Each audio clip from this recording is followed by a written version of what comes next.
আসসালামু আলাইকুম রহমতুল্লাহ বারাকাতু। আমরা সকলেই অবগত আছি পৃথিবীর ইতিহাসের সবচেয়ে ভয়ঙ্করতম, সবচেয়ে জঘন্যতম, সবচেয়ে হৃদয় বিদারক, সবচেয়ে নিদারুণ এবং কষ্টদায়ক গণহত্যা বর্তমানে চলমান আছে সারা পৃথিবীর সকল মানুষের চোখের সামনে, পৃথিবীর সকল মিডিয়ার চোখের সামনে, ফেসবুক, ইউটিউব, টুইটার, আধুনিক যুগের সকল ইলেকট্রিক এবং ইলেকট্রনিক্স মিডিয়ার চোখের সামনে লাইভ হাজার হাজার লক্ষ লক্ষ মানুষকে হত্যা এবং আহত করা হচ্ছে ফিলিস্তিনের গাজায়। অথচ পৃথিবী নির্বিকার, মুসলিম শাসকগণ নির্বিকার। সম্মানিত উপস্থিতি, এই যে ফিলিস্তিনিদের উপর ভয়াবহ গণহত্যা, এই ফিলিস্তিন এবং এই ফিলিস্তিনের বিশেষ করে জেরুজালেম হাজার হাজার বছর ধরে পবিত্র ভূমি, নবীদের ভূমি।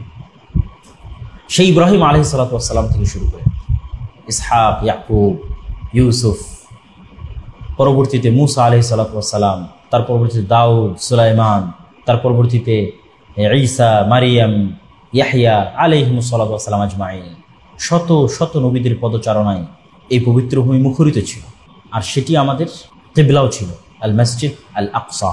আমাদের নবী মুহাম্মদ সাল্লাল্লাহু আলাইহি ওয়াসাল্লামকে আল্লাহ সুবহানাহু ওয়া তাআলা সরাসরি কাবা থেকে সপ্তম আসমানে নিয়ে যাননি, বরং কাবা থেকে মসজিদ আকসায় নিয়ে এসেছেন, তারপরে সেখান থেকে সপ্তম আসমানে নিয়ে গেছেন, যা মসজিদ আকসার গুরুত্ব তুলে ধরে।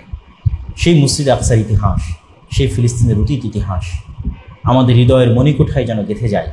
আমাদের পরবর্তী প্রজন্ম যেন সেই ইতিহাস শিখতে পারে, জানতে পারে। ফিলিস্তিনকে, মসজিদ আকসাকে যেন তাদের কলিজার মধ্যে, তাদের বুকের মধ্যে, তাদের অন্তরের মধ্যে যুগ যুগ লালন করতে পারে।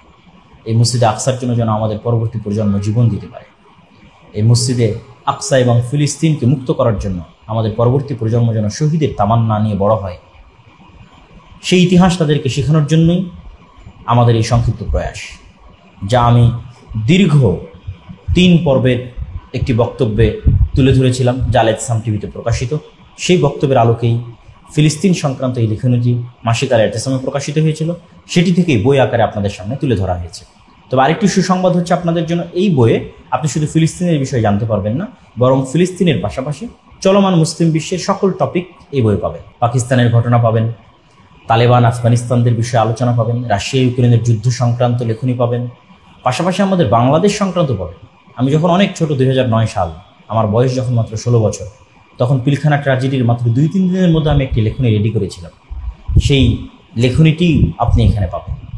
এবং ঐতিহাসিক যে শাপলা চত্বরের গণহত্যা, তখন আমি ভারতে বসে একটি লেখনী লিখেছিলাম, সেটিও আপনি এই বই পাবেন।